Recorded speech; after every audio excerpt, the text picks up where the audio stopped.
You've probably heard that apple cider vinegar is a miracle for your hair, but is it really worth it? Let's dive into the chaos of DIY hair hacks and ask, does this fermented apple juice actually deliver on its promises, or is it just another wellness trend masquerading as science? Spoiler, it's complicated. But hey, that's what makes it fascinating. Let's start with the basics. Apple cider vinegar, or ACV, has been dubbed the scalp detox of the century. But here's the thing, your scalp isn't a spa, and ACV isn't a miracle cure. It's a tool, one that can work wonders for some people but backfire spectacularly for others. What makes this really interesting is how it plays into the broader trend of people turning to ancient remedies for modern problems. Like, why trust a dermatologist when you can trust a TikTok influencer's vinegar rinse? But let's not get ahead of ourselves. The science here is split. On one hand, ACV has antibacterial and antifungal properties. That's a big deal because a healthy scalp is the foundation of good hair. But here's where it gets tricky, your scalp isn't a blank canvas.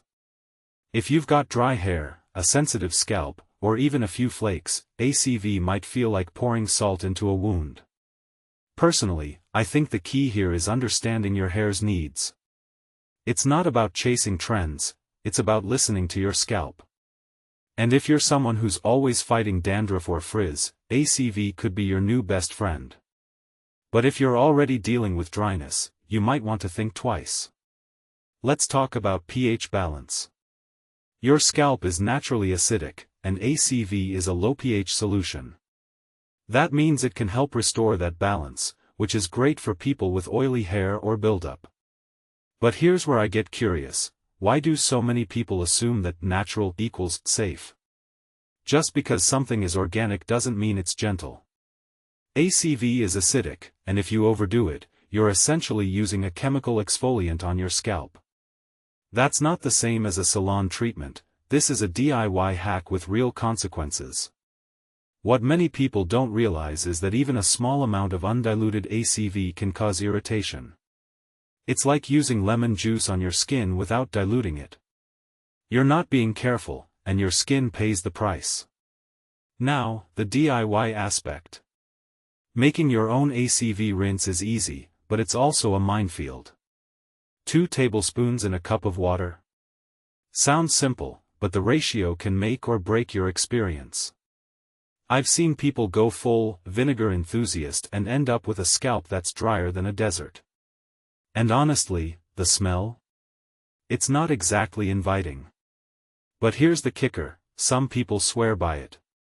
They say their hair feels lighter, shinier, and more manageable. But is that because of ACV, or because they're finally taking a break from silicone-heavy shampoos and conditioners? It's hard to tell. The real question is, are we giving ACV too much credit, or is it just a placeholder for better hair care habits? Then there's the product angle. Companies are cashing in on the ACV trend, but not all of them are created equal.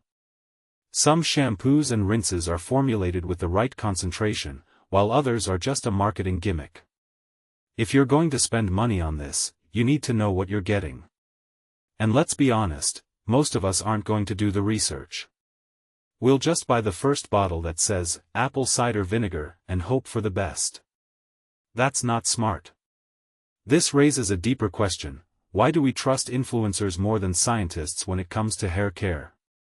It's a cultural thing. We want quick fixes, not long-term solutions. But ACV isn't a quick fix, it's a lifestyle choice. And that's not something you can do on a whim. So, where does this leave us? ACV has its place, but it's not a one-size-fits-all solution. It's a tool that works best when used with intention.